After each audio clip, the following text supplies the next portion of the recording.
that well. I don't recall that, Senator. I have Ollie North syndrome. Right. Remember Oliver North? I'm dating myself now. Well, hello, everybody. We are live for Paranormal Woo Woo Wednesday discussion. And with us today, we have Stacia, who, if you're local to the store, you've seen her in store at a lot of our events. And we have Joe Franke with us today. First time with us and excited. And, Stacia's like, I got a surprise in my pocket. And the surprise is Joe. So, Joe, my understanding, you have a lot of knowledge and history and info since we're discussing the Enfield house today. Hmm. And that's where Stacia is driving to. Yes. Right. Drive Safe safely. travel. So, Stacia, what made you want to go out there and how did you get Joe in on your shenanigans? This is actually a very interesting story. Greg, who is always, is very known at Goddess Elites, introduced me to Scott Allen, the Boston medium. I met him and he told me he was going to be doing an event at this house in Enfield, Connecticut. I instantly said to him, I don't think you want to do that. Don't go there. He's like, well, it's already set up, but I'm nervous. I don't want to go. And I'm like, no, I don't want you to go. So as I'm talking to him on the phone, I saw a black figure walk past my vehicle. I said, Scott, really, don't go there. So the next day I have an event and my phone's blowing up that there's things happening at this house. People are very uncomfortable, feeling dizzy. And as I look over underneath the door, I see a finger go under the door, like Tales from the Crypt, and do a come here to me. And I'm like, oh, this is not going to be good. That night I went home. I went to bed. I laid down. When I closed my eyes, I saw a green and yellow eyeball. Kind of reminded you of like Middle Earth's eyeball. And when I opened up, I saw something standing in my hallway. This house was calling me. So I ended up getting to know um, a gentleman by the name of Tom. He will also be in the series. I told him, I says, I think this house is calling me. Scott then proceeds to call me and says, hey, do you want to come to Connecticut? We're going to do, an event at the Enfield house. Now, I really knew the house was calling me. There were more strange things that was going on, and the land called me. I could feel it. And then I get in touch with the Abels, a very nice family who owns the house. We start setting everything up, and I get a message one day, you need to call Joe Franke. So here I've heard of him.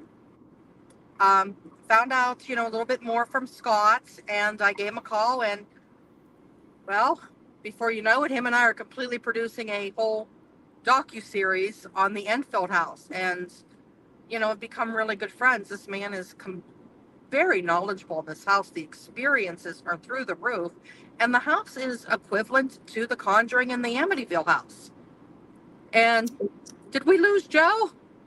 Kind of. He kind of booped back onto the backstage. I think device issues, he's working on it. So now we get to fill in some time.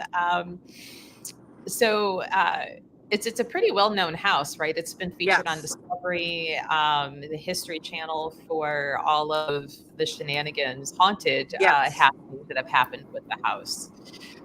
So it's pretty well known in that area. Yes. And now the fairies have given us back Joe. I don't know what happened there. I think the house is playing games. Sorry about that. Yeah, I just went blank, and then I reset my camera, and it came back on. But Joe, so how do you know the Enfield house and some of the happenings that have happened there? Well, I'm glad you asked that.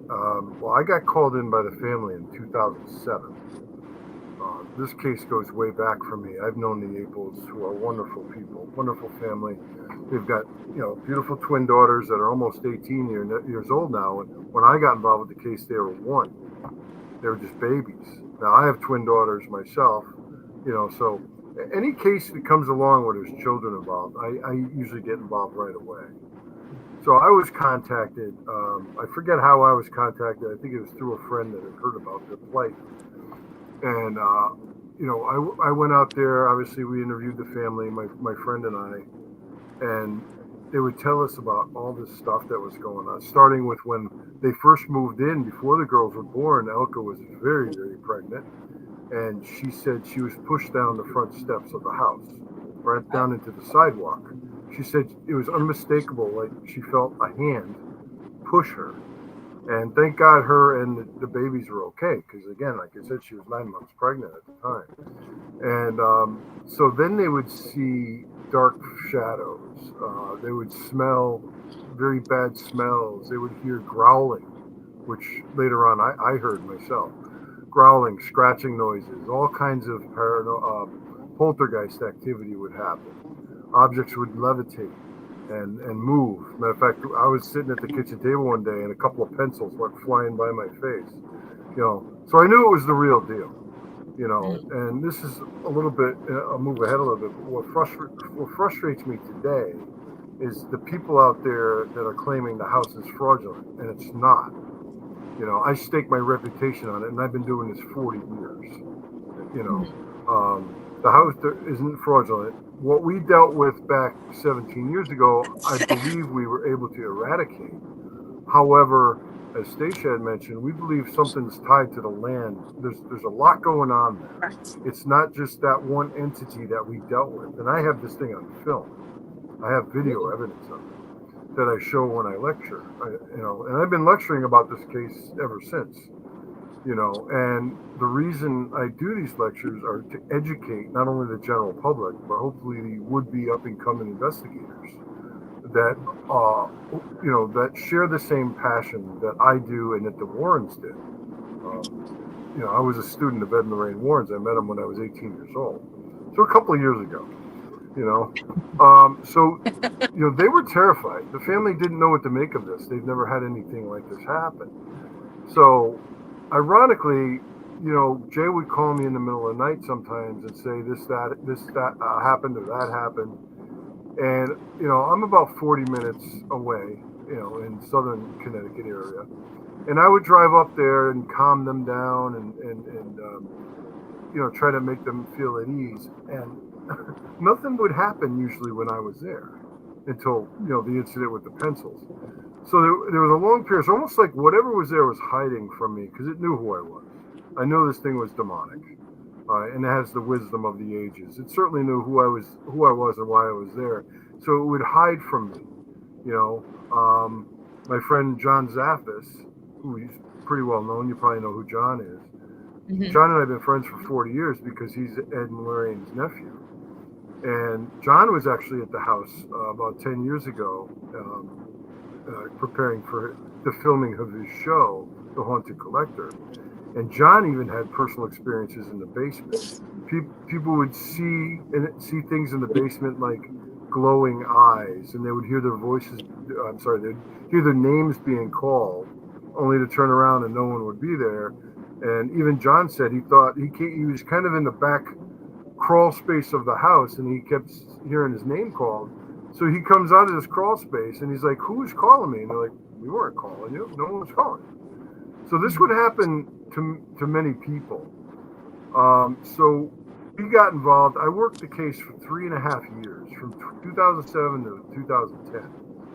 And finally, where it all culminated is after we received, after we had the footage and the growling and the black shadows and everything, and it was in the whole house. It's a duplex, but, these things would happen on both sides of the house. So we brought up Bishop Robert McKenna had come up and did like an exorcism or deliverance. Exorcisms are more for people, but there are certain prayers for homes. And God rest his soul, he passed away in 2015.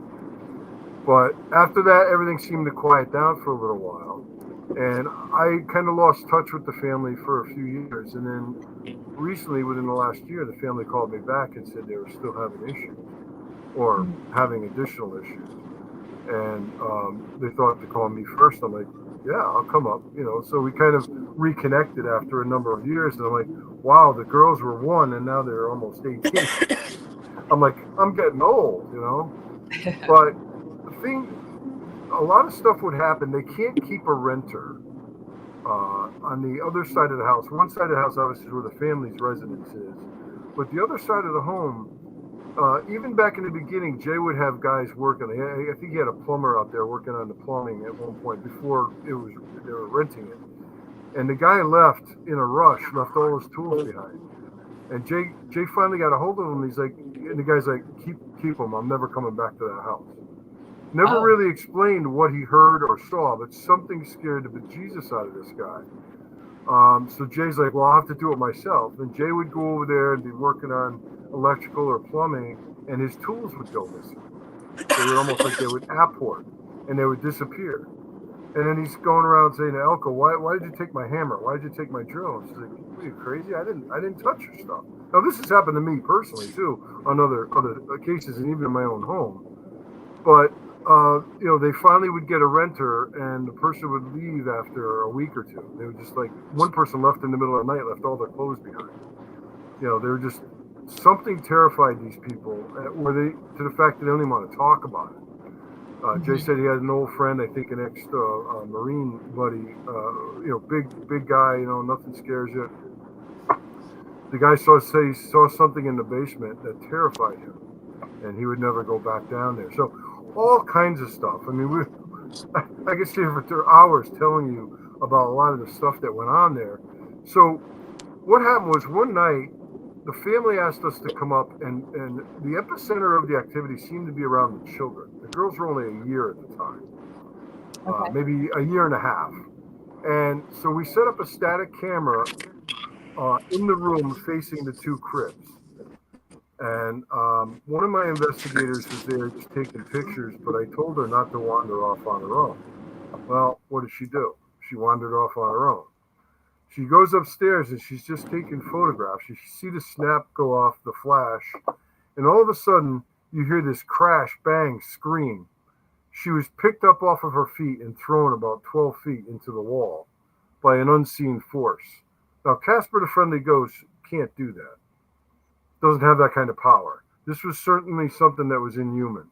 And we rushed upstairs, and you could hear the terror in her voice. And she's like, Joe, get up here. Something just effing pushed me. So we go up there. Now I'm pissed. And I'm like, push me. Come on, push me. How are you when they come a little bigger? Something you should never do. Don't ever challenge the demonic. But I was pissed. And, of course, then we started to hear growling. And you can hear it. And then you hear Jay's like, what was that? You hear that growling? So we could all hear this growling coming all around us. So I said, get the girls, let's get the girls out of there, and get them down to downstairs in the living room. I went in the bedroom myself and sat in there for about an hour or so. And I called it every name in the book, everything I could think of. I was using religious provocation that Ed taught me. I was doing everything I could think of. Quiet, dead quiet, nothing. So after we reviewed the footage of the static camera, we could see that as Elka comes in to pick up the baby, one of the babies. Now the other baby was in the background, sound asleep, never woke up. But this child was very agitated, and you see this anomalous entity come out of the crib. Now, mind you, their bedroom is on the second floor. This was the nursery at the time. It's now one of the girls' bedrooms, and she doesn't even sleep in there. She says she sleeps on a couch in the living room. She doesn't feel comfortable sleeping in her own bedroom. That's a big pet peeve of mine. When you own a house and you're paying a mortgage on a house or a condo or whatever, and you tell me you're afraid to go into a particular room of your house, you don't want to go into the basement to do the laundry, you don't want to go up into the bedroom. That's a big pet peeve of mine. Like you're paying a mortgage or rent this is your castle, this is your domain, but you're afraid to go into your home alone or into a particular room in the home because you're afraid of something. So, I digress, but we viewed the footage and we see this thing come out of the crib, and I'm rubbing my eyes like, did I just see what I just saw? So we slowed it down in slow motion, and unmistakably, this thing has mass to it because it blocks out part of the crib. All right. The room is on the second floor of the house. So this thing comes up out of the crib and exits stage right. Now, where it disappeared into is just a wall. This house was built in the 1700s. And this is a very small house. I mean, I'm walking down the hall and both my elbows are touching the wall. I'm a big guy, but so I'm getting very frustrated because that was the first time that something significant happened while I was in the house. But it went off. It went after the weakest link. The most vulnerable person was this woman on our team. We'll call her Mary. That's not her real name. But she was terrified, and so much so that she left the work. She's like, I can't do this anymore. And I'm like, well, this work isn't for everybody. You know, I talk to people all the time. I've lectured to 30 people. I've lectured to 3,000 people. And I said, listen, how many people in my audience here are, you know, paranormal investigators? And you get a lot of hands that go up. And I said, well, you might have a change of mind after I finish my talk here. I said, but keep an open mind and hear me out. This is not a field, and this house is definitely not one to be taken lightly. Okay. There are 3 seasoned investigators who I know personally. One of them is my good friend, who will not go anywhere near this house because of the experiences they had and how it affected their lives to this day. Okay. You don't have to be in the house to be affected by it. All right. My good friend challenged this thing, and I did as well. Okay. Now I've got some health problems now in my older years. Could they be connected to the cases I've worked on over the years? Absolutely. I think they can be. Can it be proven? No. But my friend, since then to this day, has marital problems. He has occupational issues with his job, financial issues. His sons have had issues. He's got 4 boys. They're all adults now, but substance abuse issues with his family. Now, could this all be coincidental? Yes. I don't believe it is, because he challenged whatever this was. And from that day forward, he's had nothing but heartache and issues with his life. And another guy that spent some time out there after we were there had heart issues. And he said something, as Jay tells me this story, something came to him in a dream and said, you know what I am. He says, if you continue to work on this case, you're going to have problems. And he had a heart attack. And he said that, you may not make that correlation, but he said this thing told him in a dream that it was going to attack him. And it did. In his opinion, it did. And I don't doubt it. So that's 2. And then another friend of mine who now lives in another state, I think he lives in South Carolina or Florida. He's the one that initially called Father Bishop McKenna, rather, who was an independent Catholic priest. So he wasn't attached to the Vatican. He's an independent Catholic priest. I'm sure you know what I'm talking about. But he was an exorcist. And he won't come back up here anywhere near the house either. So there's at least 3 people that I personally know that are terrified by what happened to them, either at the house or afterwards. I'm a little bit different. I'm weird. Nothing's ever going to scare me away from this house. I'm not Superman. I'm not invulnerable to this stuff. I mean, I am thoroughly convinced that at least part of the health problems I have today are related to maybe not so much the house in and of itself, but the work that I've been doing. I've been attacked when I was in my early 20s. I was on a case in Connecticut where I was picked up and thrown about 12 feet, and I was like 350 pounds. I could bench press 500 pounds. I was a big guy. That means nothing. Size and strength have nothing to do with this. You need to be strong spiritually, psychologically, and emotionally. And when this happened to Mary, she couldn't handle it, and I totally understood. But I lost contact with her because I was concerned about her. I don't know where she is today. God, I pray to God that she's okay and she's gone on and had a good life. But this is, again, 16, 17 years ago that this happened. Okay, so when I lecture about the house, I'm talking about what I experienced back then. This house is the real deal. This house, I would probably at some points put it up on the level of Amityville. Okay, in that category. And I poo-poo the people that say Amityville was a hoax. It wasn't a hoax. It wasn't a hoax because I I spent more time with the Warrens than I did my own parents at the time. I spent a lot of time with them, and they have no reason to lie to me. I was one of their students from the mid 80s, and Ed used to sit with me in his office, just the two of us, and he would go over case files. Amityville was one of the first ones he brought to my attention. And he told me what happened, not only at the house, but what happened to them at their home. They were attacked in their car at their home while they were working on this case. So, not to digress on that case, but my point is, this is the real deal. I'm not taking it lightly. I'm concerned with all of us that are converging on this home, within the next couple of days. So I'm sorry I get long-winded, ladies. So just stop me. Tell me to shut up. Oh, no. We wanted to hear that. We wanted to hear your take, your stories, your experiences. There's a lot. Yeah, there's a lot. Sorry, I got to take a drink because I talk too much.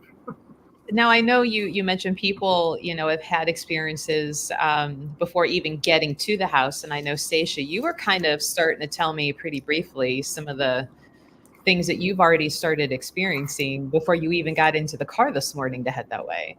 Yeah, within the last 2 weeks, a tree fell on my car.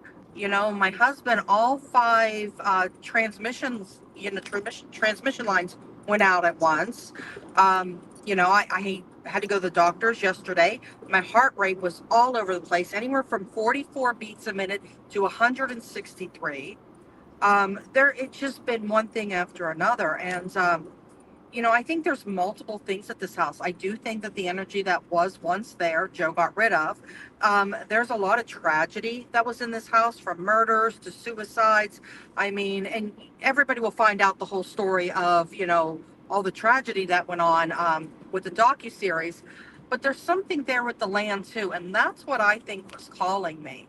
Was, Melissa, when you and I sat down and we Google Earthed it, you instantly picked up on the land.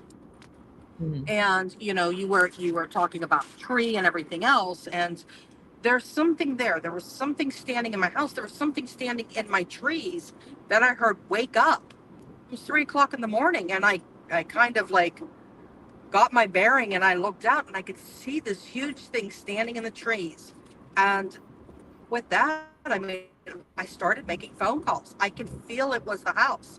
So this house has been calling me. I don't know if this, I'm hoping it's to help it. I'm hoping that we kind of make some kind of peace with it.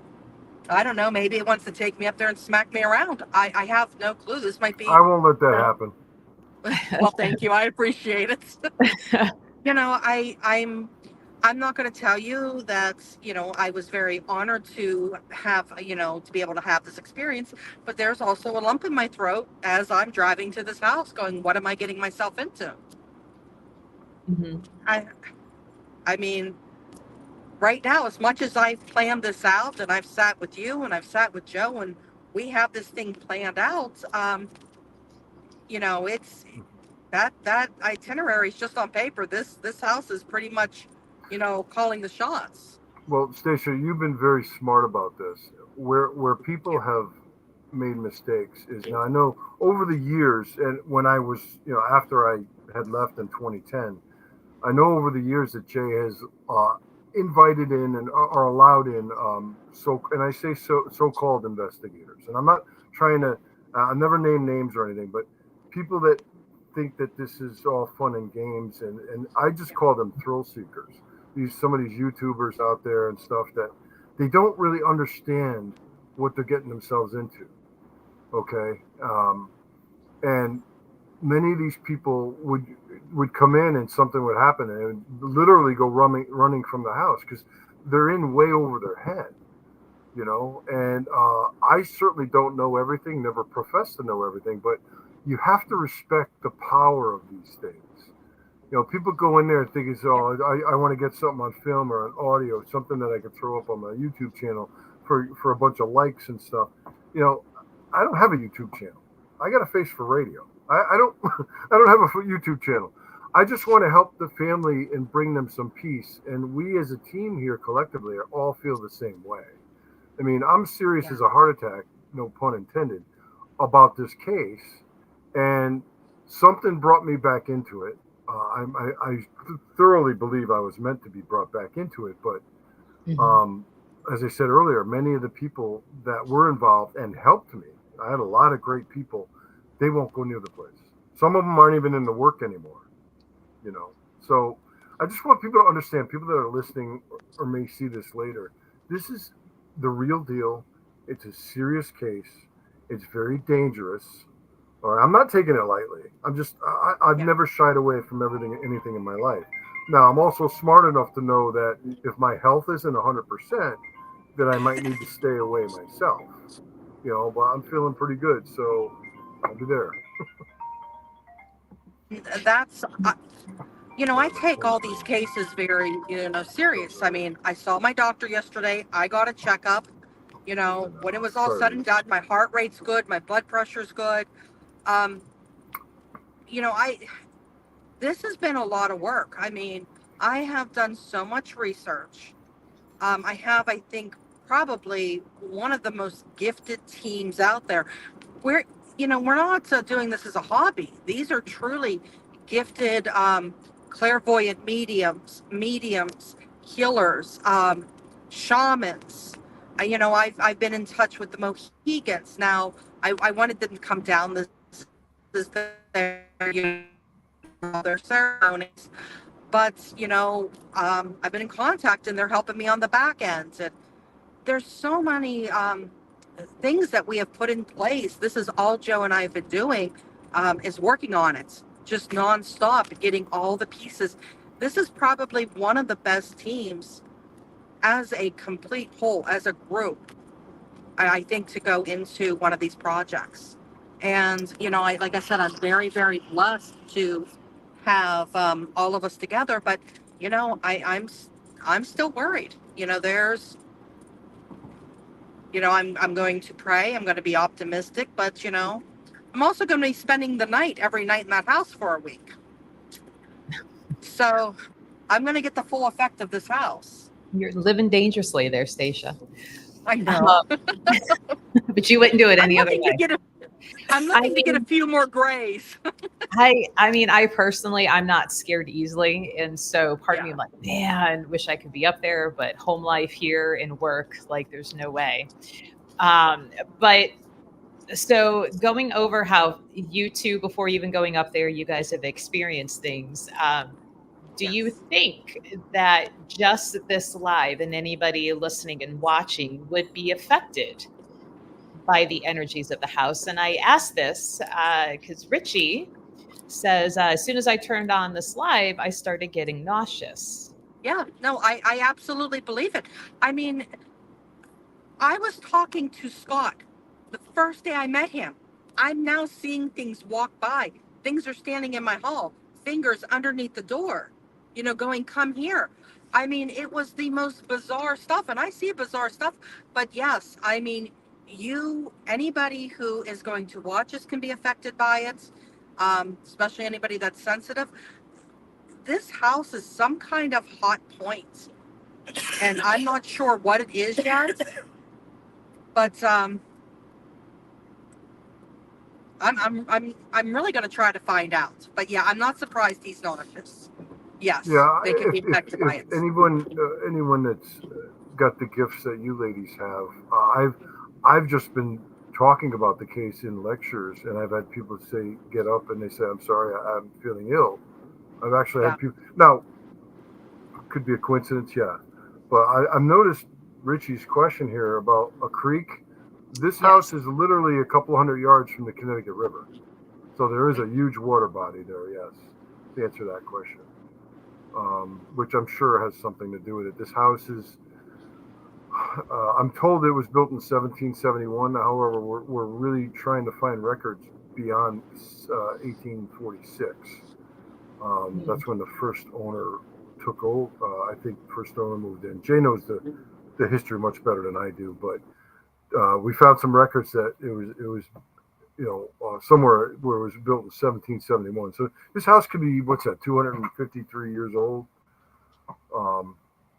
So it's no joke. I think that there's not one person that I know of that's been in the house or been involved in an investigation that was not adversely affected, including yours truly. Okay. But it all depends, as I said earlier, how strong you are. And I mean emotionally, spiritually, psychologically. If you're not strong, you should not be doing this work. I mean, it's come to the point where, and this is my opinion, but anybody today that has a camera and a computer and a recorder can be a ghostbuster or a ghost hunter. And these TV shows are the only claims to any form of education that they have. They watch too many TV shows, and I try to warn people against that. I was fortunate. I was taught by good people that are considered the pioneers in this field. And I just want to share my knowledge with who will listen. And I listen to everybody else. I don't care if you've been doing this for 5 months or 50 years. We can all learn from one another. But it's just, I can't stress enough how serious of a case this is. This house is the real deal. And I feel for the family because they can't keep a renter there. They've fallen on tough times. That was that rent is supposed to help pay their mortgage. So I've done a couple of events there where we've invited a small group of people that will come in, and I'll sit them down in the living room, and we'd only have 6 to 8 people because it gets too crowded otherwise. And I would give them a talk. I would actually talk for a couple hours, so no surprise there, right? And then we would give them a tour of the house, let them experience a little bit of investigating, but I would be there to make sure no one whips out a Ouija board or something like that. Starts divination practices, which is very dangerous unless you know what you're doing. You ladies know that, I'm sure. So that, by doing something like that, it makes a little money for the family so they can pay, they'll pay their bills. But imagine owning a house that you can't rent. I mean, that's crazy, and this has been going on since they bought the house in 2006. So I don't know what to expect the next few days and coming weekend. I don't know what's going to happen. I'm obviously praying. I'm trying to protect everybody as best I can. And I'm not talking about physically. I'm just talking about, I pray for everyone. I'm very spiritual in my beliefs, and I believe that's what's protected me. I know I got Ed and Lorraine on my, who have my back, and my parents, my past loved ones, come to my aid and help protect me. But it's just, like I said, it's just no joke. This is very serious. We're going to meet at the house. We're all going to talk about next steps, but we don't allow anybody to bring in a Ouija board or anything like that. But matter of fact, when Scott did his first event there, he asked me, he's like, Joe, would you be there? Because he was frightened, and with good reason. He wasn't used to something like this, and to be doing a reading in this house and open yourself up like that, you have no idea what's going to happen. So I said, of course I'll be there for you. So and it was a good night. Nothing happened. So not that I know of anyway, and no one was adversely affected. So Melanie says that her cats are acting crazier than usual while she's here with us. So apparently even animals are sensitive to it and picking up on the energy of the upcoming events and talking about it. Chris asks, do you think there's an energy vortex that draws people in, manipulates your energy? I thought about that too. On the back end planning this, we have thought about vortexes, ley lines, portholes. Those are everything that we're looking at. Matter of fact, I have an astrologer who is looking at the astrological lineup of the planets right now, and there is a transition of 2 planets that's happening and has not happened since 1771 when this house was built, which would make sense to something waking back up. So, I mean, we are honestly looking at every different angle. I have studied the radon levels. I have studied, caves, mines, any type of geological aspect that could, cause confusion, dizziness within a house, growling noises. And radon levels are normal. I mean, I have done a lot of work trying to figure out this house. And that's a great point, because I always tell people, regardless of whatever case you're working, I said, always look for a natural explanation as opposed to the supernatural. I Absolutely. said, exhaust all efforts. Don't. But many times, and this is because people want it to be supernatural, so they self-manifest things, or if they hear a scratching noise or a growling noise that they can't identify immediately, all of a sudden, they start freaking out and saying, something's growling at me.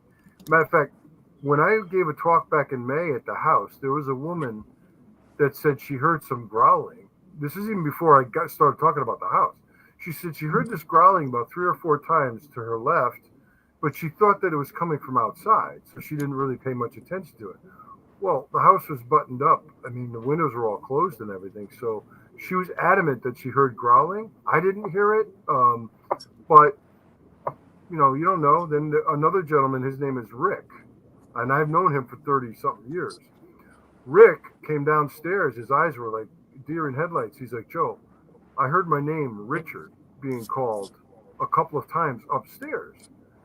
And he said, no one ever calls me Richard except my mother. He goes, I said, yeah, I've known you 30-something years. I've only known you as Rick.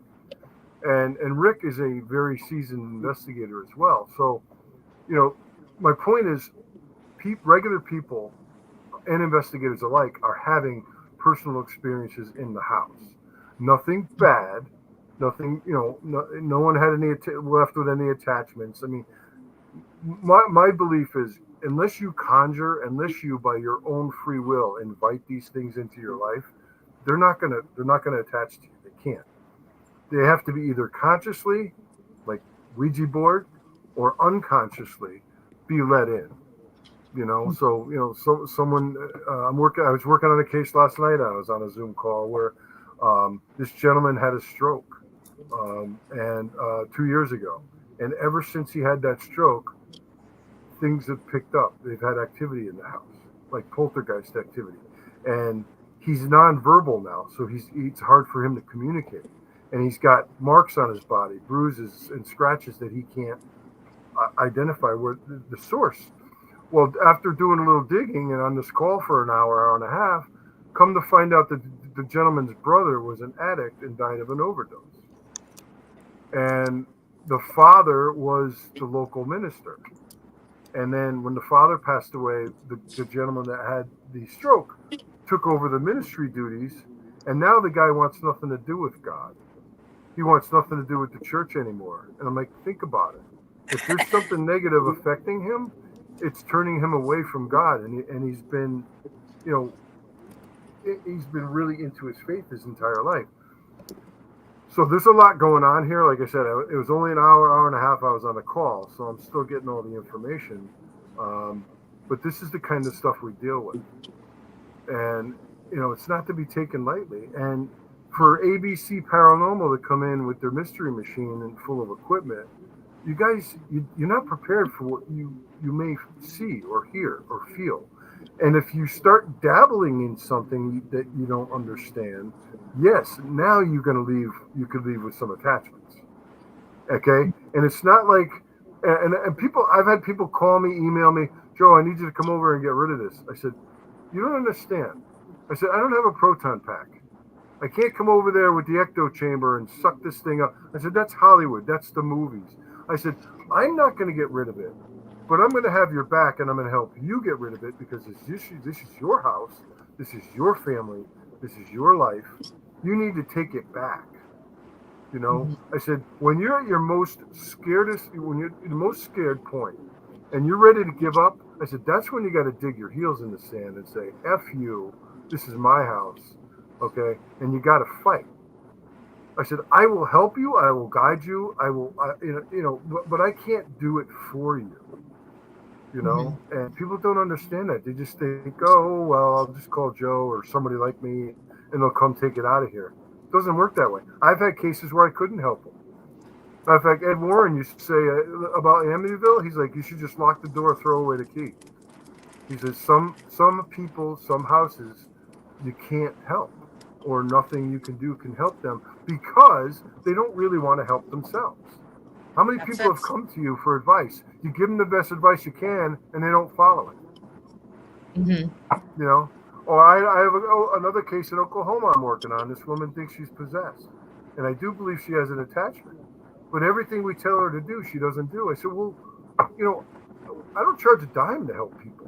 I said, but this case is over a year old, and the woman is actually sliding backwards now. And I told her once, I said, I want to look at your eyes. I said, can you get, this is over Zoom. I said, I want to see your eyes. You ever hear the term, the eyes are the window to the soul? Mm-hmm. There's a lot of truth to that. I'm sure I'm speaking to the choir here, but I said, I want to see your eyes. I want you to look get your light as close to the camera as you can. As I'm looking at her, I was taken aback by that. I'd never seen this before, or maybe I'd seen it once before. But I saw two sets of pupils looking back at me. There was something inside this woman looking back at me.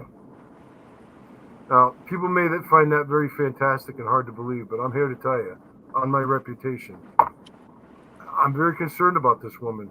Now, I also believe her problem was generational, because her mother and her grandmother before her were into black magic and would use Ouija boards and things like that. So, and this girl also did that when she was a teenager. She's in her mid-30s now.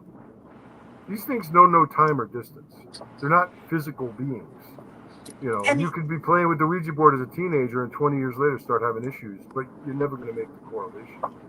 I'm sorry, go ahead. no, Joe, what you said about seeing it in the eyes, and I call those familiar demons, the generational curses, the generational demons, the family trauma, and those are the hardest ones to get rid of, because you basically need to look at somebody, say you need to heal yourself, you need to stop doing what you're doing, even though that's how you were raised, and take accountability. You need to forgive, and that's really hard for people to do. But when you talked about looking at another set of eyes, I've watched the eyes flicker, where you see, you know, the second set of pupils. You can see it. It's like an overlay. So I know exactly what you're saying. And a lot of people, practice the occult. I'm not going to say I use tarot. I've used a Ouija board. It's been a long time, but I have. But I don't do it lightly. And when I do it, I mean, there's so much protection and calling of the angels and the elements. These people don't know what they're doing. They don't know what they're practicing, and they're opening up portholes. And then I usually have to go in and clean it up. Divine. I have seen way too many people who just invite things into their lives, even people who know better. I Shaking think my head is right. Yeah. A lot of, I would say a lot of most cases, right? You go out there and it's somebody who didn't have the parameters in place, the protection. They were just kind of like, I've been doing this forever. I know what I'm doing, and didn't take the time to follow That's all ego, Melissa. It's all ego. I'm like, you can't have an ego when you're doing this. And there's way too many egos out there, and everybody's jockeying for position. And if I put the name demon in the title, it'll bump the algorithm. And I just sit here going, oh my God, people, stop the madness. Right. But I'm only one guy. I can't help everybody. I will help anybody that asks for my help. But if you're going to sit there and listen to me and say, yeah, I'm not going to do that. Well, sometimes you got to throw your hands up and say, well, if you're not willing to help yourself, I can't help you. No one can. So you've got more disheartening.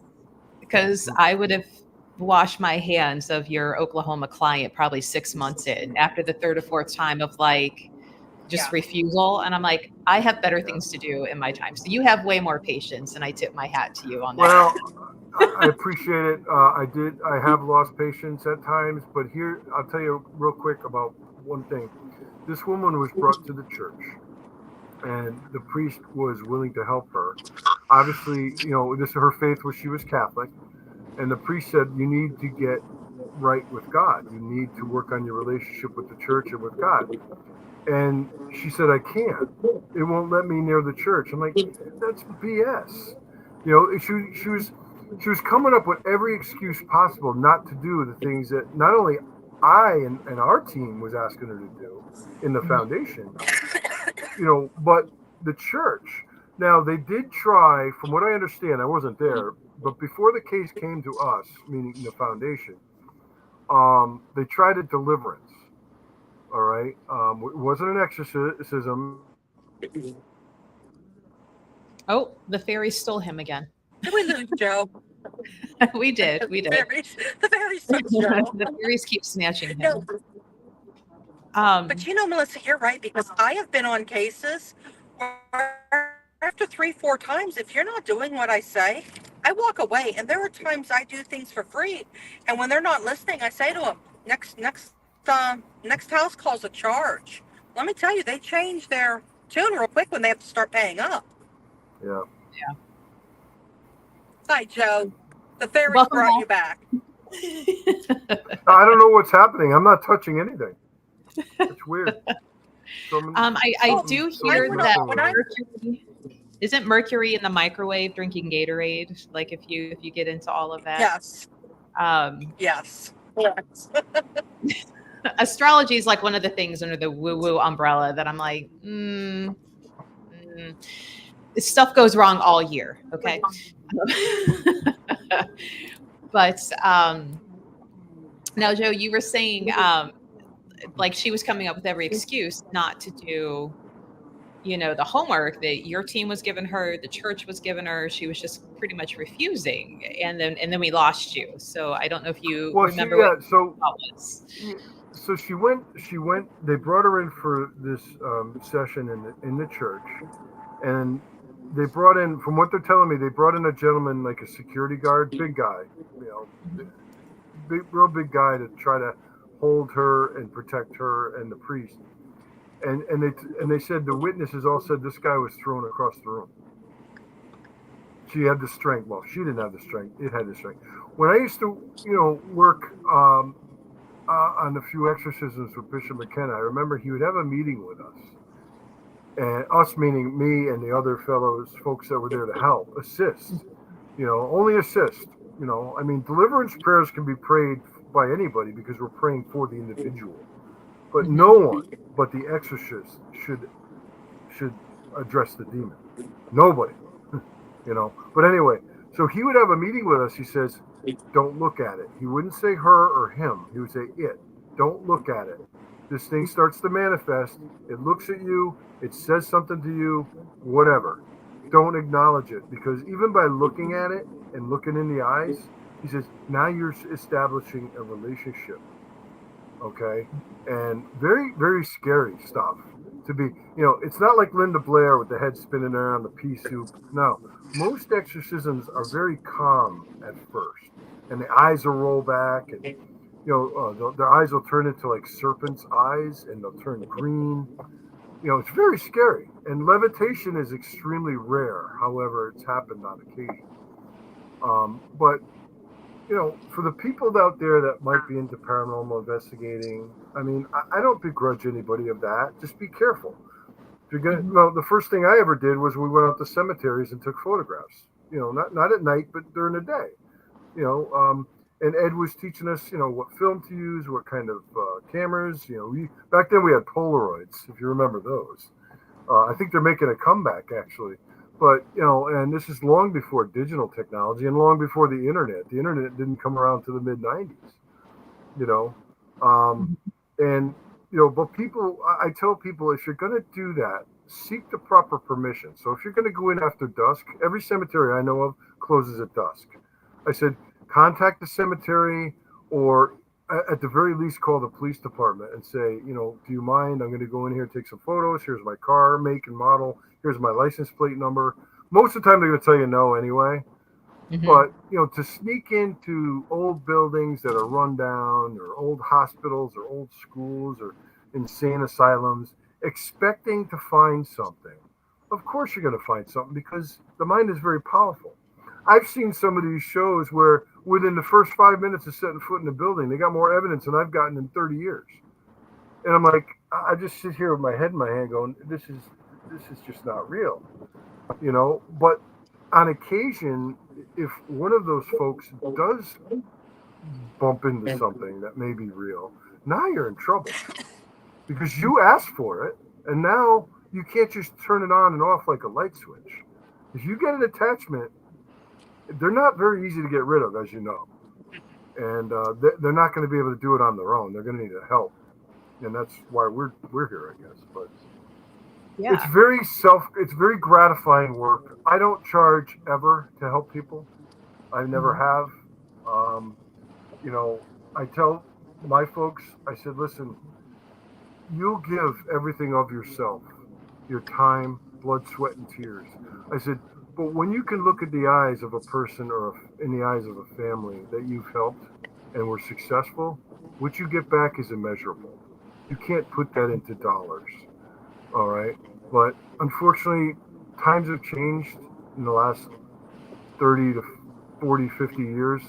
I was at John Zaffis' house a few weeks ago. We were talking about this. I said, John, one of the problems today is that the people, even if they're serious in this work, they're not willing to put in the 40 or 50 years like we have to learn and educate themselves and be able to help people.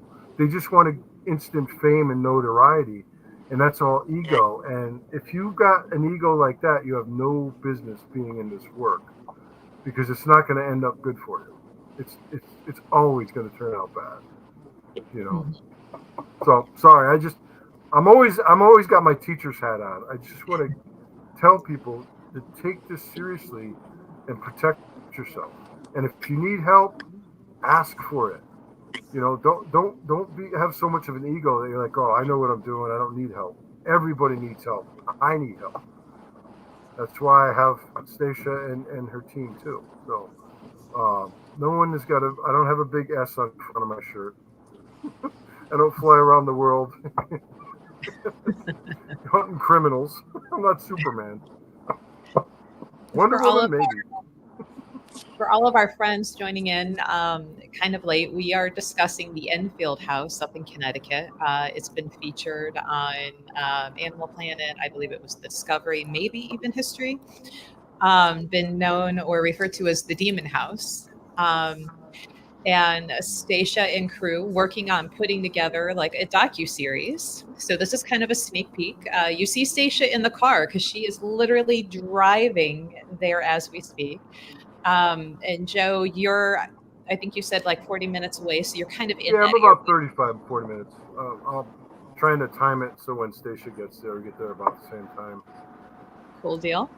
And one of our other good friends, Gregory Nicholas, those of you that are local, you know Greg, he will be arriving tomorrow. So we will have another live around noon or a little after where you're going to get Greg's immediate readings, what he's picking up, what's going on in the house from his perspective. So if you want to join us for that one, that'll be fun. And then, Stacey, so you're going to be out there about a week. So you have Yes, a lot correct. planned to help the family, to help the land, to help hopefully kind of calm everything down and make things bearable for the Yes. family and the land. And all of that's going to be recorded. Not all of it is going to be live. Today and tomorrow, you'll be able to see live as the sneak peeks of what's going on. But everything else is going to be recorded, will be edited, and released a little later. How long is a little later? We don't know yet. Um, but stay tuned. We will tell you. But if you are familiar with the Enfield house or have questions, especially for Joe, since Joe, you've been there many times. And, Stacya's been picking up already. She and I have been talking for a couple weeks about what she's picking up, what, I was able to kind of be like, hey, go take care of this piece right here. Feel free to ask, because now's the time, or tomorrow. Join us tomorrow with other questions you might come up with. But I did put into the chat a link to If I the can, website for the house. perfect. Well, I do want to plug. We are doing another podcast tonight. It's Spirit Talk with Scott Allen, and we are going to be located in every different part of the house. Some rooms are going to be empty. There'll be equipment, but we're going to hold the podcast live at the house, just seeing if we do pick up anything. And then tomorrow, I am very excited about Greg. I have to say that Greg has no information on this house. He knows where to fly to, and I know what time to pick him up. I had to do so much research on this house. I needed somebody who was a complete blank slate. So we're going to film Greg walking out of the airport and straight to the house, which is about a 15-minute drive. And everybody will get to see who I call the AK-47 of the spirit world. Step into this house and actually be part of how an investigation is done by a clairvoyant medium and see exactly what he picks up. Okay, so Melanie is asking, where can she find that podcast for tonight? Is there any way I can share you a link? If you just go to Spirit Talk, Scott Allen on Facebook, there will be a link there. It's Spirit Talk with Scott Allen. Mm-hmm. So look that one up. He does have a regular podcast with the same name, available on like Correct. Apple, iTunes, and all of that. So yeah, that's the podcast. Correct. So now, Joe, do you have like a podcast or YouTube or something that if people wanted to follow more of your work or see what you've done before, they can find it? I do have a podcast actually with a good friend of mine out of Florida, but we've taken a little hiatus from it because she's going to be moving. It's called Passport to the Paranormal. So we will be reconvening once she's settled in.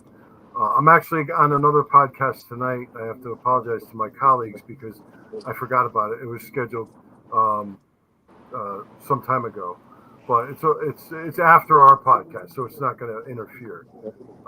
And that's with someone out in Southern California, Nicole. I'm trying to find out the name of it for anybody who's interested. It should be on my Facebook page.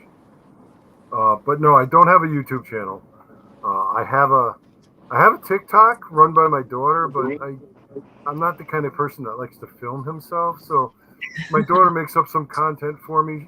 My twins are 25, but they're helping me with that. But if anybody wants to get a hold of me, you can get me through the Warren Legacy Foundation or my personal Facebook page, Joe Franke.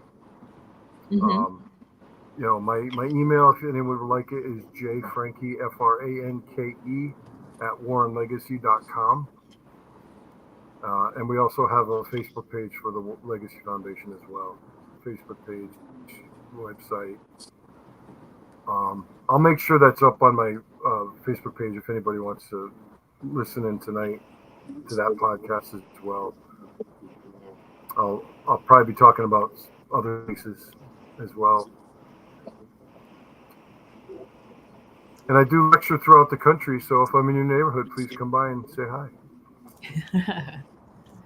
hi. Thanks, Chris. Chris has got that link ready to go. She's also got that podcast one ready to go. Hi, Chris. You're wonderful.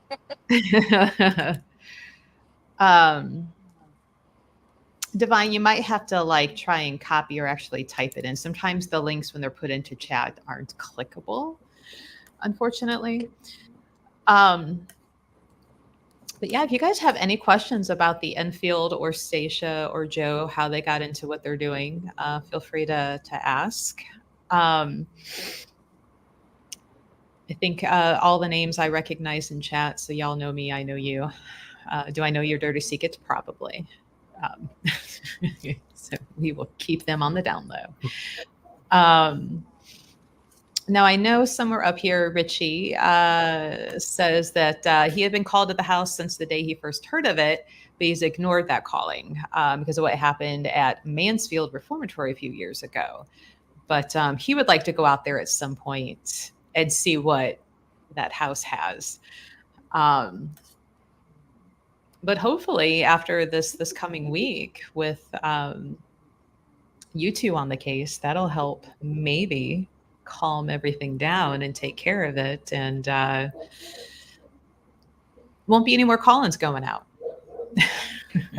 What I'm hoping for is because, no matter what we do, there's always spirits around, and people are so intrigued by it.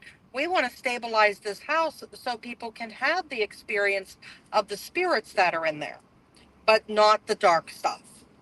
and, to be able to go out and, meet wonderful people and, give themselves a little vacation, just like they bop around to all the other houses.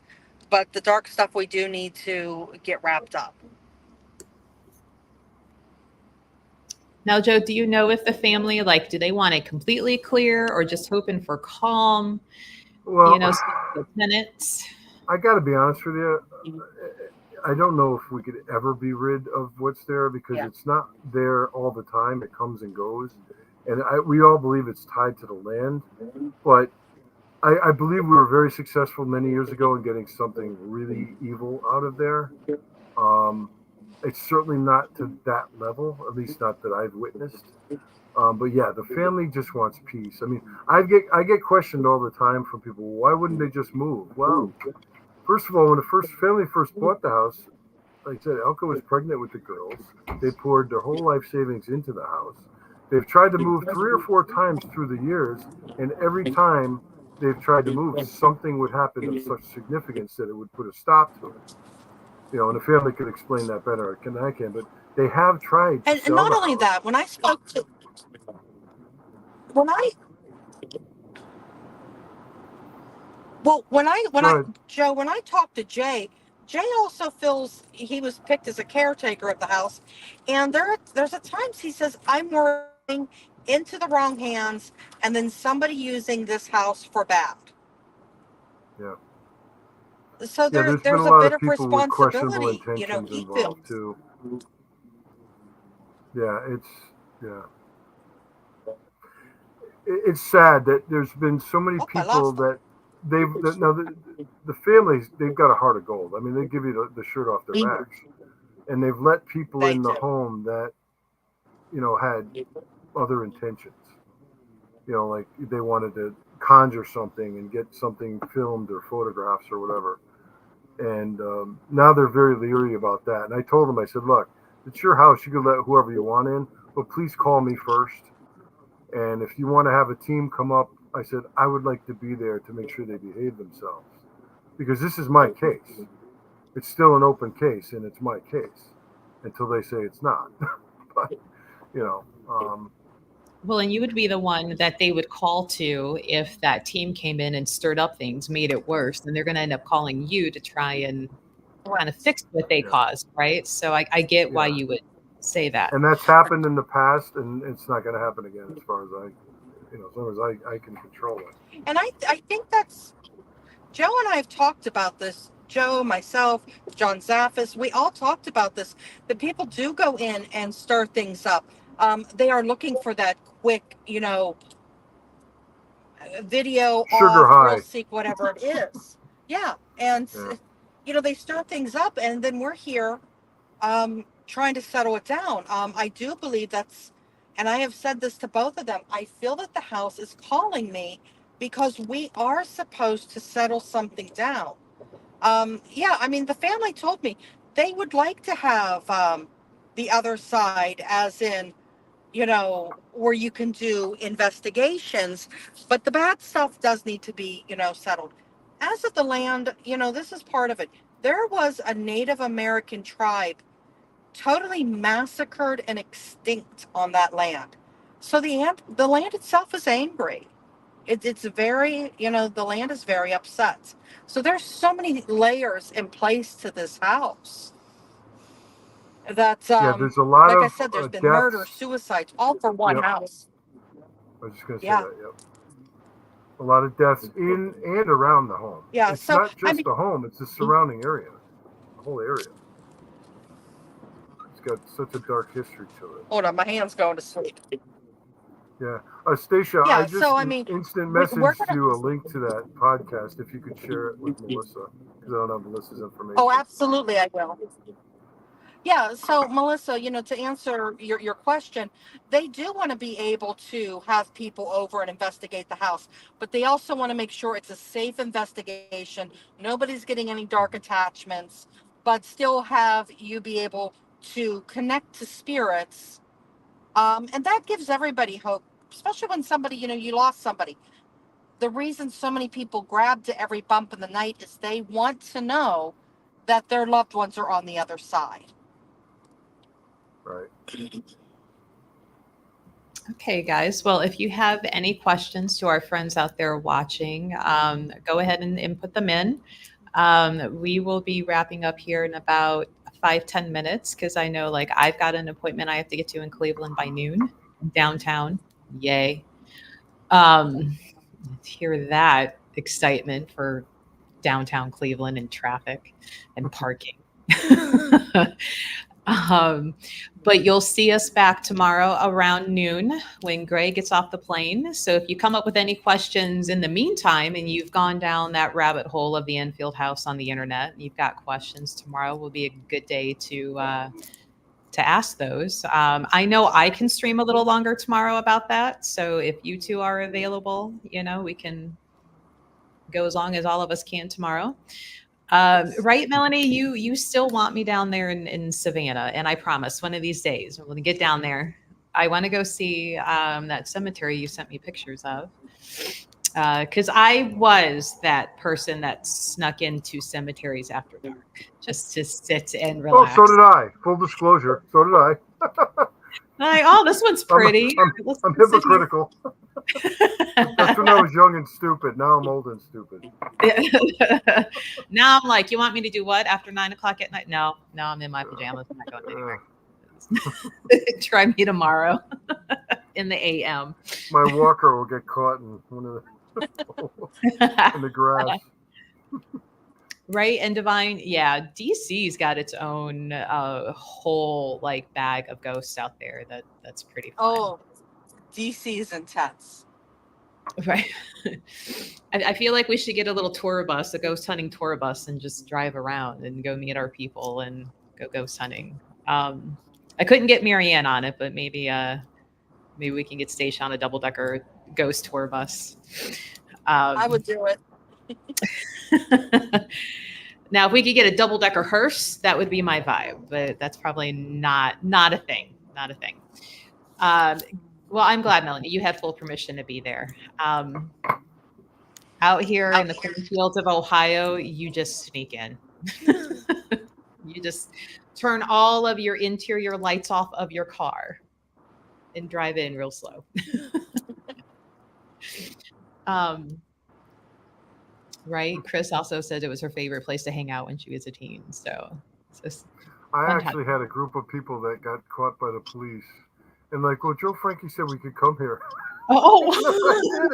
It's got to be like 20 years ago, but because I actually knew some of the police officers, and they called me like, Joe, I know you wouldn't say that. I said, no, I told them to get permission. They were just trying to throw me under the bus so they can get permission. No, I don't have any authority to tell you can go in. I said, I told you not to go in. Right. Stay out of handcuffs. Like, I don't appreciate that bus you just ran me over with there, people. Yeah. Like, come on. And then backed it up.